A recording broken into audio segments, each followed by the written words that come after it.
Olá, pessoal. Boa noite, bom sábado para todo mundo. O que vocês acharam do vídeo que eu fiz com o Renato? Vocês gostaram das informações? Deixem aqui para mim nos comentários o que vocês acharam.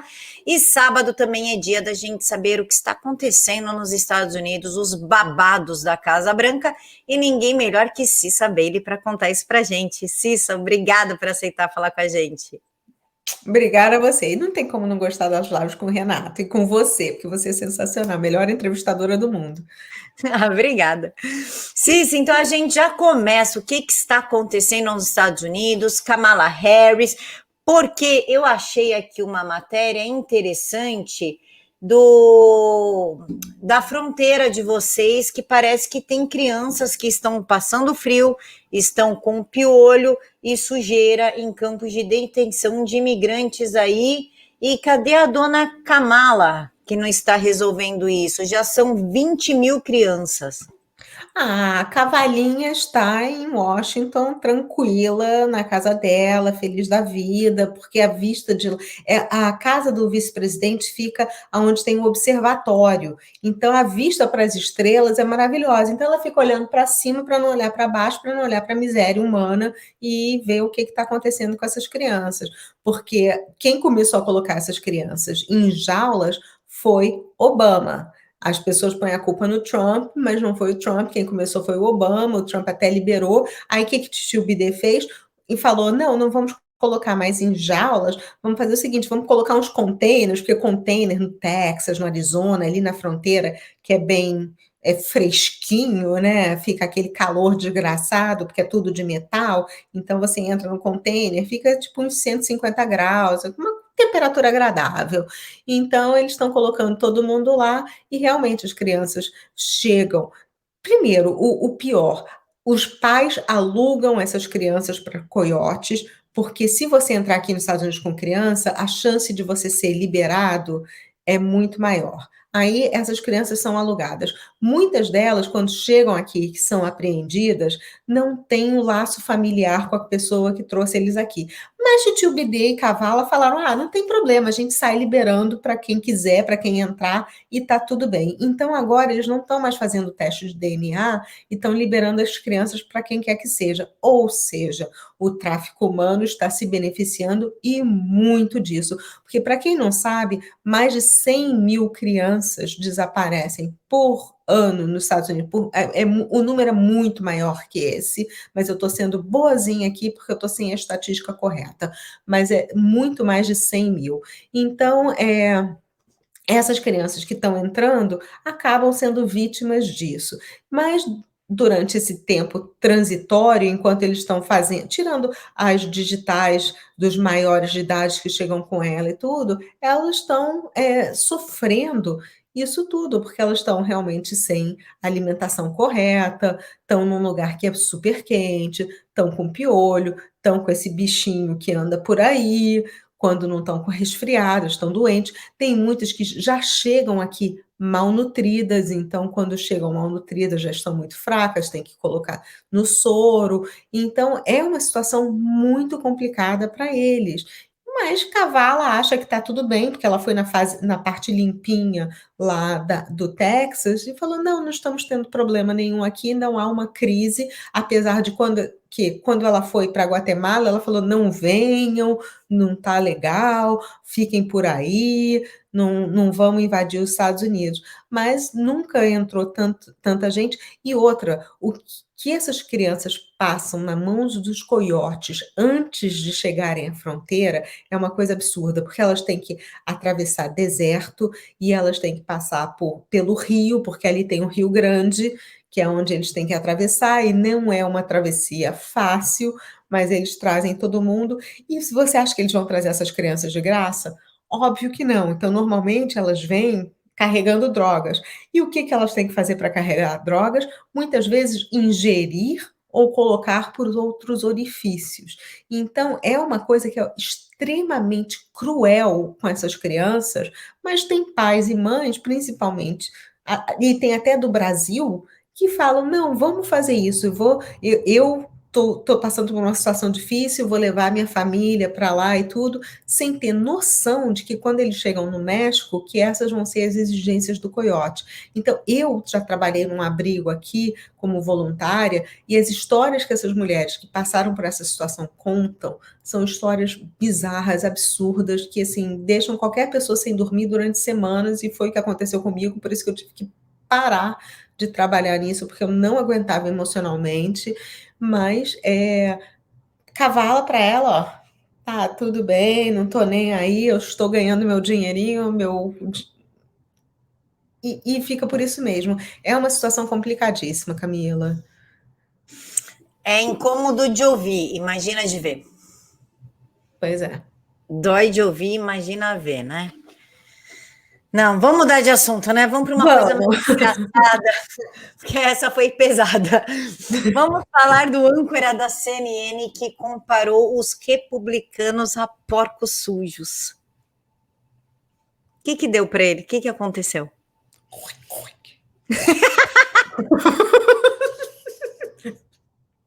Sério. Fazer o quê, né? Eu acho o seguinte, uma das coisas que eu aprendi estudando espiritualidade é o seguinte, quando você aponta um dedo para alguém, tem 3 apontados de volta para você. Então, se você está chamando, assim, você não conhece uma coisa no outro, você reconhece. Então, se para você reconhecer, você tem que conhecer. Então, se você conhece, você está apontando isso de volta para você é aquilo, ou talvez muito pior. Então, o fato dele falar isso não me surpreende, porque eles estão fazendo uma campanha enorme de difamação em relação aos republicanos, porque eles não têm respostas racionais. O que a gente está falando é o seguinte, gente, vamos organizar a economia, vamos deixar de ser radicais, vamos viver por esse livrinho aqui, que é a Constituição, que os Founding Fathers escreveram, e que é tão boa e que continua tão atual. Vamos fazer só isso. Não é muita coisa. Mas o fato dele falar isso, gente, CNN, quem assiste CNN hoje em dia, se não fossem pelos contratos com hospitais e com aeroportos, assim, você olha a tabela de viewership, desde que Tito Trump saiu da Casa Branca até agora, a audiência dele já caiu 70%, e a audiência já era baixa. Para ter caído 70%, é porque realmente ninguém viu. Quem está vendo isso lá, e aí agora eu também estou apontando os dedinhos, é completamente acéfalo. Mas, assim, como eu não sou uma ameba, assim, o pouco de cérebro que eu tenho ainda é muito mais do que o que eles têm. Então, eu posso até reconhecer isso. Mas é uma loucura o que eles estão fazendo, porque eles estão dando um tiro no pé falando isso, porque até os democratas razoáveis já estão entendendo que não é bem por aí, que a gente tem muito mais em comum, porque a gente quer um país sem inflação, a gente quer um país com liberdade de expressão, com liberdade, inclusive, para ter arma, com tudo que a Constituição diz, e muitos democratas, quer dizer, até são democratas, falam, não, o que está aqui é o que tem que ser respeitado. Então, o âncora da CNN, que quer simplesmente rasgar isso aqui e falar, não, eles são o mal e tudo, não tá muito bom da cabeça. Normalmente, esses âncoras da CNN são os que estão falando, olha, o mundo vai acabar, o global warming, o aquecimento global está aí e tudo, mas eles estão comprando casa nos Hamptons, na beira da praia, que normalmente é o que eles fazem, entendeu? Só que você não vai comprar uma casa de 15 milhões de dólares nos Hamptons, na beira da praia, achando que daqui a 5 anos a sua casa vai estar embaixo do mar, né? Até porque, se a gente parar para olhar as fotos dos Hamptons há 100 anos atrás e as fotos do Hamptons agora, o nível do mar está exatamente igual, está tudo tranquilo, ninguém precisa se preocupar. Mas segue a agenda deles, criam pavor e criam um ódio ao outro lado, porque é isso que eles querem também, eles querem criar ódio aos republicanos. Então, a única coisa que eu tenho a dizer para eles é e acabou. Porquinha. Aqui chamam a gente de gado, aí chama de porco, e daqui a pouco a gente monta uma fazenda. Cissa, eu não queria estragar as piadas, mas a próxima pauta é meio pesada, mas você vai saber explicar. o que aconteceu no Canadá. A busca no Canadá pelos corpos de milhares de crianças indígenas desaparecidas. Eu não vou mentir para você, eu nem sabia desta matéria, só que uma pessoa aqui no canal falou assim, ó, pô, Camila, comenta do Canadá. O que aconteceu no Canadá, gente? Aí quando eu botei no Google Canadá, veio essa história das crianças. É que eu tento me blindar de matéria sobre criança, mas eu gostaria que você falasse sobre. Os miúdos, eu falo dos miúdos, que aí entre português e Portugal. Então vamos falar dos miúdos.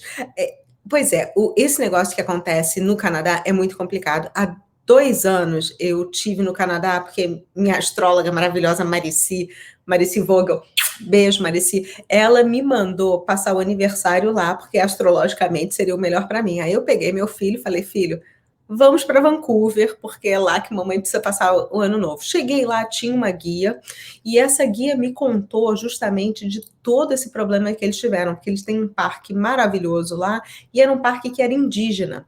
E o que aconteceu foi quando os cristãos, principalmente a Igreja Católica, chegou no Canadá, eles quiseram catequizar as pessoas, principalmente a população indígena, porque a população indígena estava muito relutante.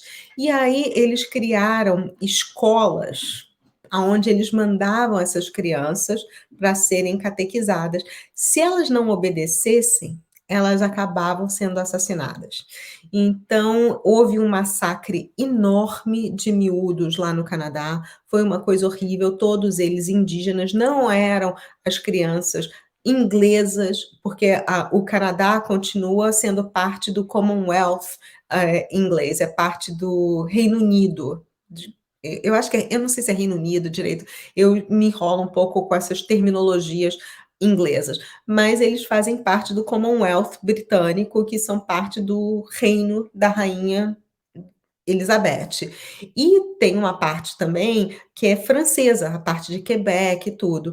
E os padres estavam nessas partes todas e fizeram isso no Canadá inteiro, porque o Canadá é um país que é muito grande, mas é um país que é muito frio, então não é muito populoso. Existem algumas cidades onde tem uma população maior. E aí eles misturaram as crianças, só que as crianças que não obedeciam a disciplina deles, eles acabavam morrendo. E eles também entravam para aterrorizar e catequizar algumas tribos e acabavam matando as crianças. Propositalmente. Então, o Canadá tem vários, o que a gente chama de shallow graves, que são aquelas valas rasas, onde eles colocam vários corpos juntos e enterram todo mundo, é uma coisa horrorosa. E essa semana acabou tendo uma revolta da população indígena e eles queimaram 2 igrejas católicas justamente por causa disso. Então, existe realmente esse problema do massacre de crianças indígenas lá no Canadá, é uma coisa que foi terrível, mas que eles tentam reparar hoje em dia, porque não é uma coisa que os canadenses se orgulham, muito pelo contrário, eu conversei com várias pessoas lá, eles fazem o Repentance, tem vários parques onde eles têm vários totens, justamente para se lembrar da população nativa e do que aconteceu a eles, para que a história não se repita, mas infelizmente, o que acontece é que na arquidiocese de lá, esses padres que são considerados culpados por esses crimes, eles acabam não enfrentando a justiça normal. O que acontece é que a arquidiocese pega esses padres e transfere para uma outra paróquia num outro país. E aí eles começam lá como se nada tivesse acontecido, o que é muito grave. E eles estavam querendo que isso fosse punido, porque realmente é uma coisa que merece punição. Você encontrar valas rasas com centenas de crianças dentro que foram mortas porque eles não se catequizaram, é uma coisa que é muito triste. Então, isso realmente aconteceu lá no Canadá, por isso que houve a queima de 2 igrejas e que eles estão pedindo simplesmente a reparação ou que a igreja diga, olha, nós erramos, nós fazemos um meia-culpa e a partir de agora o que que a gente pode fazer? Vamos negociar alguma coisa? Vamos negociar o como é que a gente pode seguir adiante, porque não tem como trazer essas vidas de volta, infelizmente, mas como a gente pode seguir adiante em harmonia? O que que a gente pode fazer? É mais ou menos isso que eles estão querendo. Pesado, pesado. Se sabe, por falar em pesar, já falamos de uma notícia ruim, uma boa, que a gente deu risada, uma ruim, agora uma boa, que é o Biden tirar os meninos do Afeganistão, né? Está trazendo as tropas de volta para os Estados Unidos, então os maridos para suas esposas, os filhos para suas mães. Como é que isso está? Falando em filho para sua mãe, como é que, como é que isso está sendo encarado pelo americano? Bom, mas tá meio estranho, né? Porque o Talibã deu um ultimato falando: olha, se vocês não retirarem mesmo as tropas até setembro, é guerra. Sabe aquela história, coisa de história em quadrinhos? Eu me lembro muito do Pica-Pau ou do Pernalonga, sei lá, That Means War, que eles um declara guerra no outro. Tá meio que assim. Mas como a gente sabe que o dinheiro que vai para o Talibã sai do Partido Democrata, assim, é meio que complicado. Mas, o plano do titio Trump era que todas as tropas tivessem sido retiradas no início do ano. Eles acabaram, por causa do BD, adiando isso até 11 de setembro, e 11 de setembro, para quem é americano, é uma data extremamente significativa, é uma coisa que, assim, todo mundo se lembra o que estava fazendo em 11 de setembro de 2001. Eu sei eu posso te contar exatamente o que eu estava fazendo minuto por minuto naquele dia, até porque era para o meu marido estar nas Torres Gêmeas naquele dia. Eu não sabia que eles tinham mudado a reunião de lugar, então durante um tempo foi uma coisa desesperadora. Então, é uma data muito significativa. Então a gente não sabe o que que vai acontecer, se Titio Bidê vai obedecer às ordens do Talibã e o que ele tinha feito, o que que vai acontecer aí. Mas a gente espera realmente. Não tem motivo para a gente continuar mantendo tropa lá, né? Não faz o menor sentido.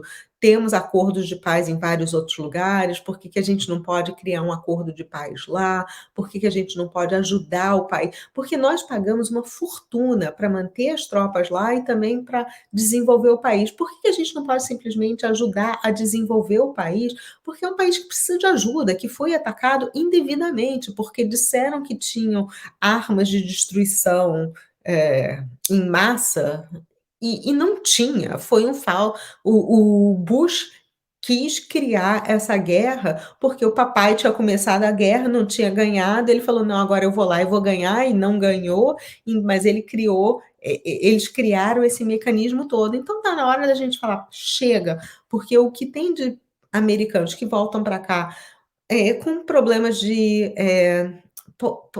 PTSD, que é um problema Transtorno mental. de estresse pós-traumático? Isso, é isso, ou então que voltam sem um braço, sem uma perna, com vários problemas, e são pessoas que são filhos, são pais, são mães, são maridos, são mulheres. Então a gente precisa proteger as nossas tropas, e o fato da gente não estar protegendo e colocando dinheiro lá simplesmente para ser gasto é uma loucura. Vamos colocar o dinheiro lá para desenvolver o país, porque a gente criou uma guerra desnecessária. Então é necessário ajudar o país, criar o desenvolvimento, criar uma indústria, criar um comércio, ajudar a população local, desenvolver escolas, faculdades, tudo, para que eles virem uma população extremamente desenvolvida e do bem, porque foi uma coisa desnecessária. Eu acho que também cabe aos americanos: olha, já que nós criamos essa situação, vamos ajudá-los a resolver, vamos fazer o melhor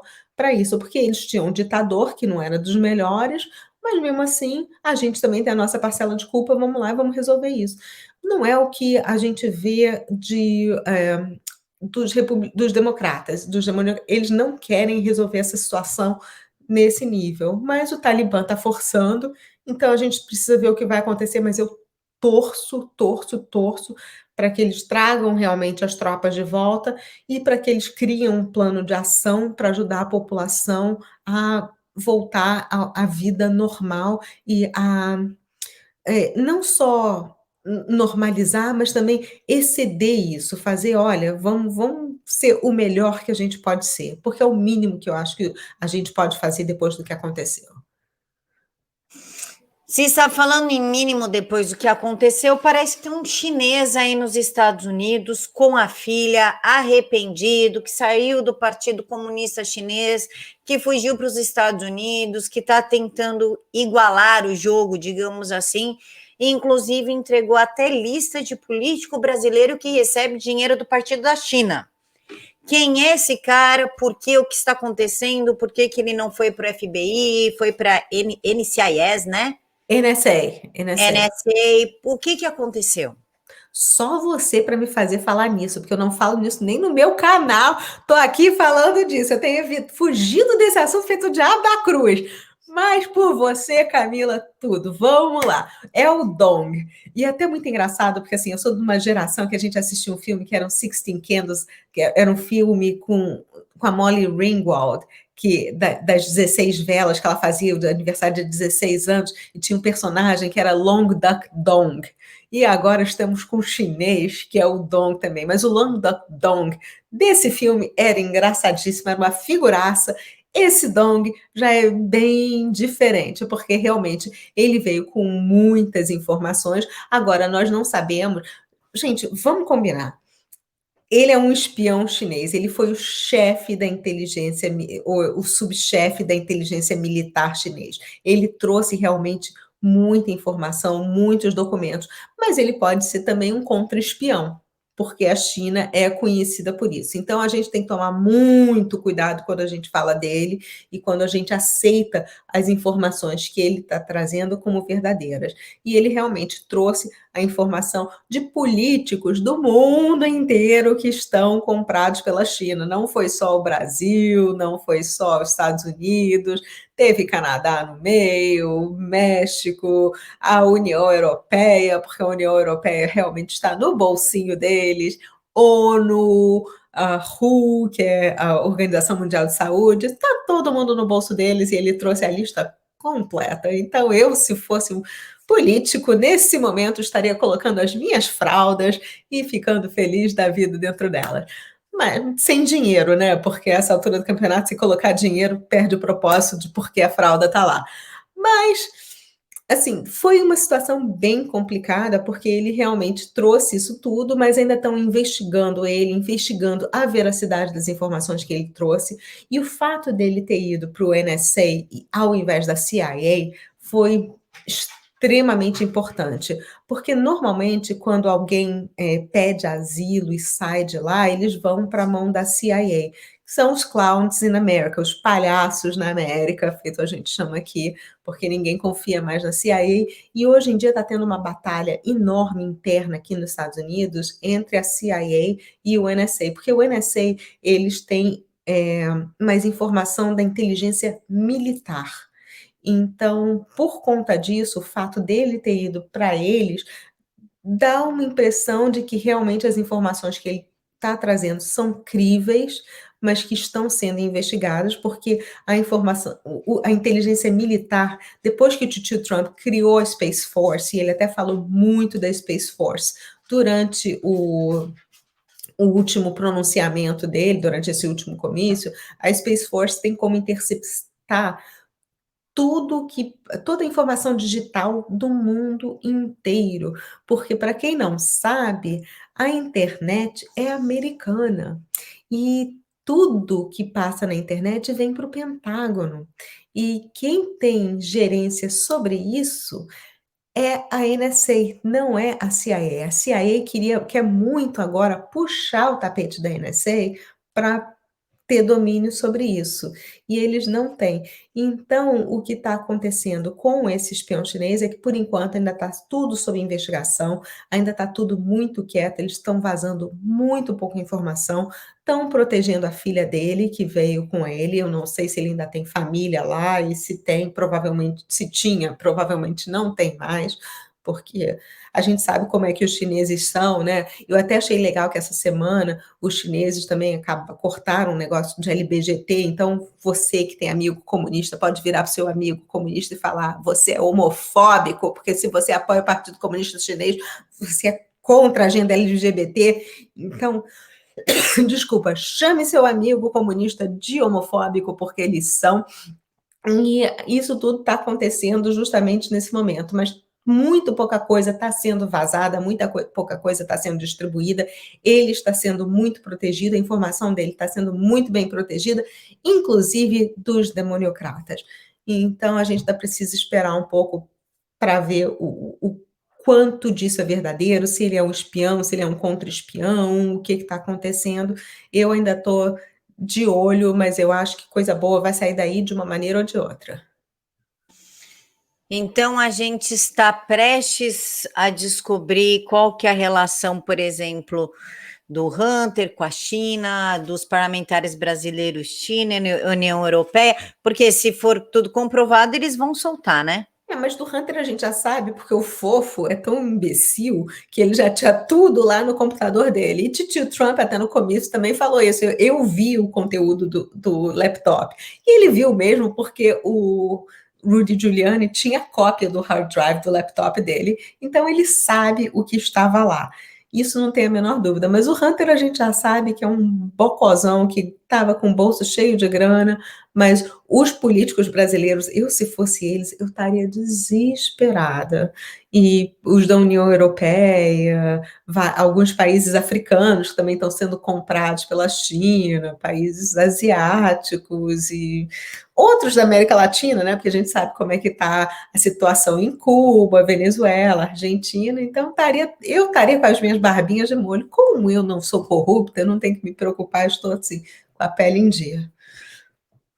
Cissa, pergunta que não quer calar.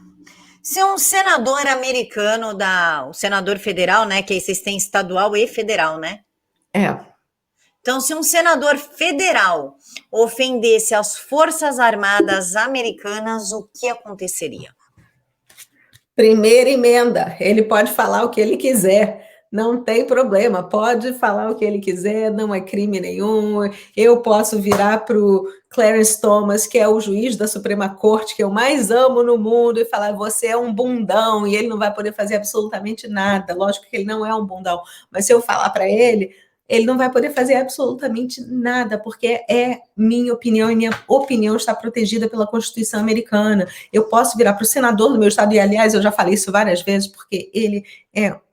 eu detesto tanto o Blumenthal quanto o outro, Chris Murphy. Detesto os dois, eu vivo entrando em briga com eles lá no Facebook e chamando eles de tudo que eu acho que eles são, e eles não podem fazer nada, absolutamente nada. Primeiro, porque eu sou constituinte, eu tenho direito a voto, e outra, porque a Constituição protege o meu direito de falar o que eu quiser. Eu posso falar o que eu quiser.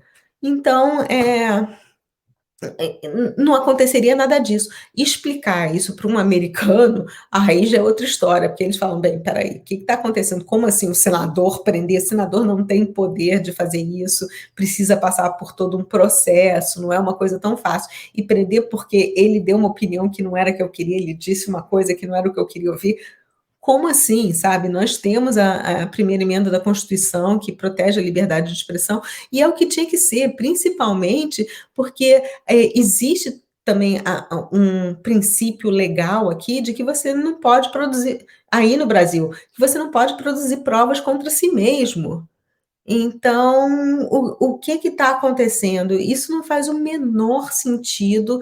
Assim, o meu Código Civil, meu Código de Processo Civil, olha, então, são dois cacarecos que eu não abro há séculos, eles só servem para enfeitar, para segurar o vaso.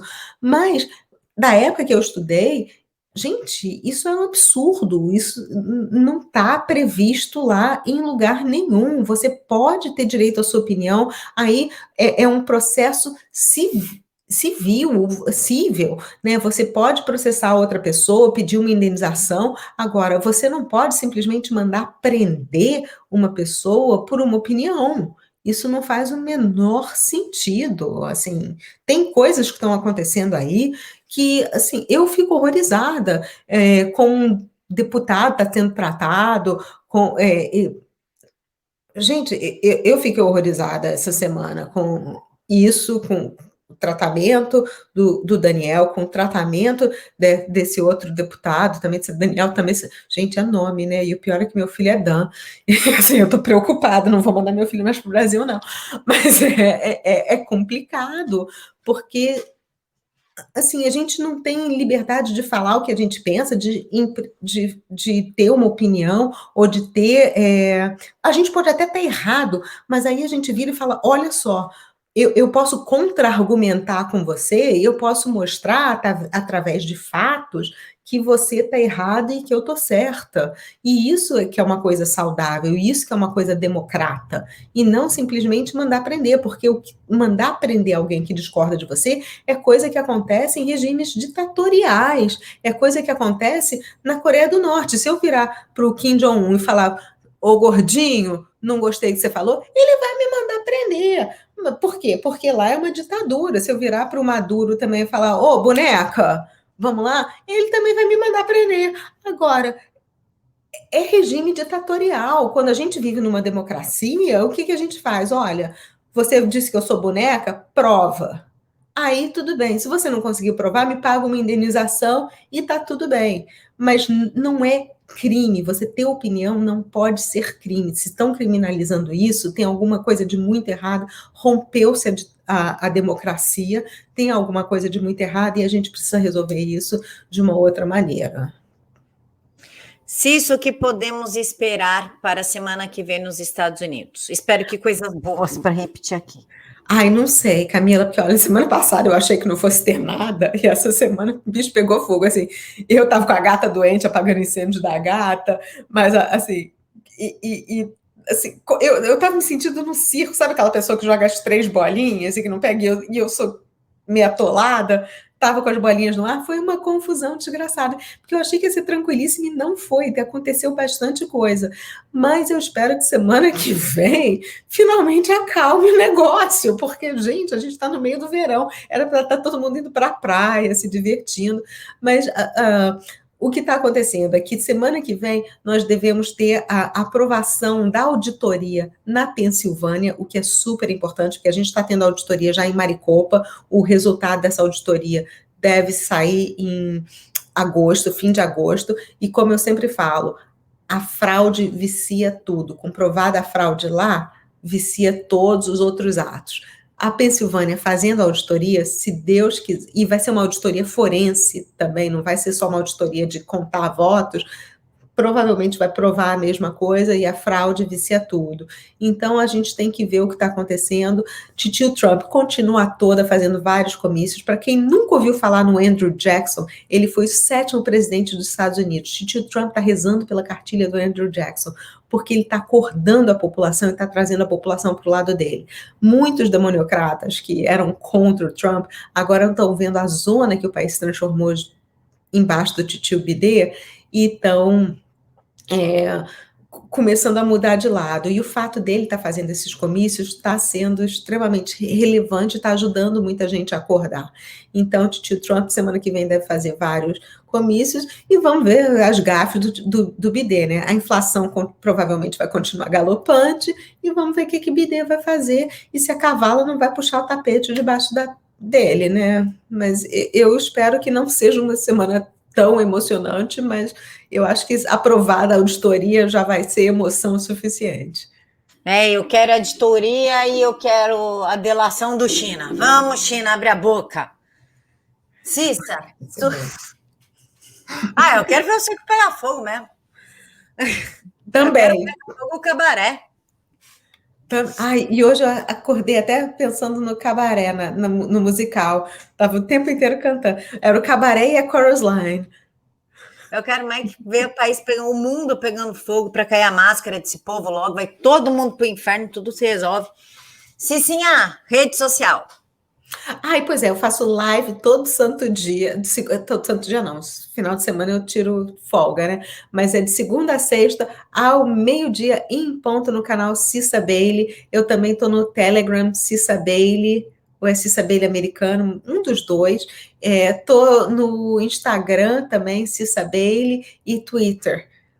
Mas eu tenho pavor de rede social, então o melhor lugar para vocês me encontrarem é durante a live. No final eu abro para perguntas e é super legal. E na segunda-feira ainda vou ter o Felipe Folgosi falando sobre globalismo, que vai ser sensacional. O Felipe Folgosi é muito bom. Ele fala bem sobre esse assunto, já entrevistei ele, o cara vale muito a pena. Bom, pessoal, é isso. Eu encontro vocês amanhã de manhã, domingo de manhã, com Ivan Kleber. Então, de sábado à noite, vocês sabem dos Estados Unidos. De domingo de manhã, vocês sabem o que está acontecendo na Europa. E a gente tira lá uma média o que vai acontecer no Brasil. Né? A gente somos dois, divide e a gente tem o resultado do Brasil. Pessoal, é isso. Que Deus os abençoe a todos. Muito obrigada por ter ficado até agora aqui. Não esqueça de curtir, compartilhar e, claro, se inscrever no canal da Cissa. Fiquem todos com Deus e até daqui a pouquinho.